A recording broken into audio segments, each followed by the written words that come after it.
माध्यमातून इथंच होणार आहे त्या पद्धतीने लेझरचा वापर कशा पद्धतीने करता येईल ते आत्ताच कॅथमोर सरांनी सांगितलं की त्यांच्या हॉस्पिटलला येऊन ते सातत्यानं ऑपरेशन्स करायचे. त्यांचा हातखंडा चांगला असल्यामुळं निश्चित त्यांचा फायदा या वसमत त्या माध्यमातूून होऊ शकतो. आणि दुसरं त्यांचे मित्र भोसले पाटील यांचं सुद्धा मेडिकलचं इथं उद्घाटन झालंय.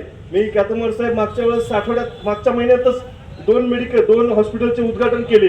हॉस्पिटल कोणाचं आपण डायलिसिस सेंटरचं सुद्धा उद्घाटन केलेले की ज्याच्या माध्यमातून ज्यांना किडनीचे आजार आहेत त्यांना सुद्धा गव्हर्नमेंट हॉस्पिटलमध्ये आपल्या पुढच्या काळामध्ये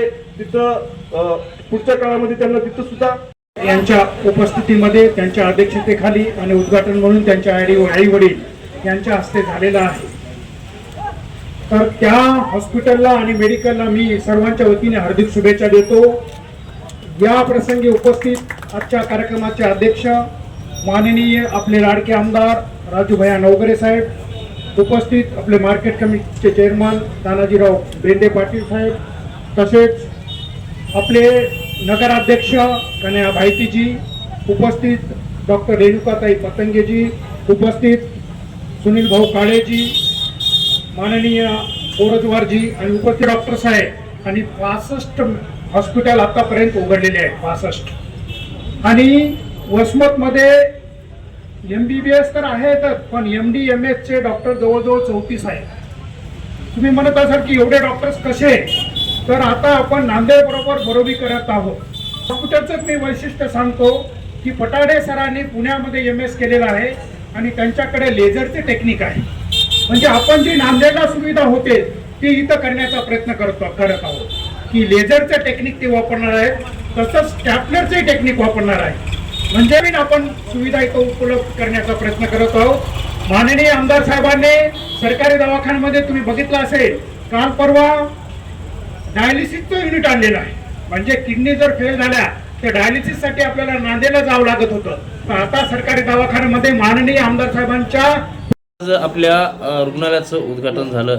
या रुग्णालयामध्ये काय काय आपण सुविधा सर्वसामान्य रुग्णांना उपलब्ध करून देणार आहे? नमस्कार वसमतकरांनो, आज आपल्या इथे पठाडे सर्जिकल हॉस्पिटल वनव्ह्यू भोसले मेडिकल याचं उद्घाटन झालेलं आहे. या ठिकाणी आपण सर्व प्रकारच्या सर्जरी म्हणण्यापेक्षा ॲडव्हान्स सर्जिकल फील्ड ही बरीच ॲडव्हान्स झालेली आहे. अगदी पहिल्यासारखं राहिलेलं नाही की सर्जरी झाली की 10 ऑपरेशन झालं, 8 दिवस झोपा 10 दिवस झोपा. आधुनिक पद्धतीने आपण सर्जरी करणार आहोत. यामध्ये कमीत कमी टाके आणि कमीत कमी चिरफाड असेल. रुग्ण लवकर बरा होईल. सकाळी ऑपरेशन झालं की रुग्णाला संध्याकाळी घरी जाता येईल. कुठल्याही वेदनेचा त्रास होणार नाही आणि ऑपरेशन झाल्याच्या नंतर कुठलेही कॉम्प्लिकेशन होणार नाहीत. याची आपण काळजी घेणार आहोत. आपल्या हॉस्पिटलमध्ये सर्जिकलमध्ये सर्व सुविधा आहेत. यामध्ये मूळव्याध असेल, भगंदर असेल, फिशर असेल, त्यासोबत हार्निया असेल, अपेंडिक्स असेल, हायड्रोसिल असेल, अंगावरच्या सर्व प्रकारच्या गाठी असतील, त्यानंतर ज्या कंजनायटल डिफेक्ट्स असतील अशा सर्वावर सर्जरी अवेलेबल आहे. डॉक्टर साहेब, या जे काही समजा ह्या जे बिमाऱ्या आहेत त्या बिमाऱ्या मुळातच होऊ नये याच्यावर रुग्णांनी काय काळजी घ्यायला वाटते मला? बिमारीचं प्रमाण दिवसेंदिवस वाढत चाललं आहे. याला बरीच कारणं आहेत. त्यापैकी पहिलं कारण येतं RVR मध्ये आपली बदललेली जीवनशैली पद्धती, मसाल्याचे पदार्थ असतील, बाहेरचं जेवण असेल, त्यामध्ये अतिप्रमाणात वापर होणारे पेस्टिसाइड्स असतील.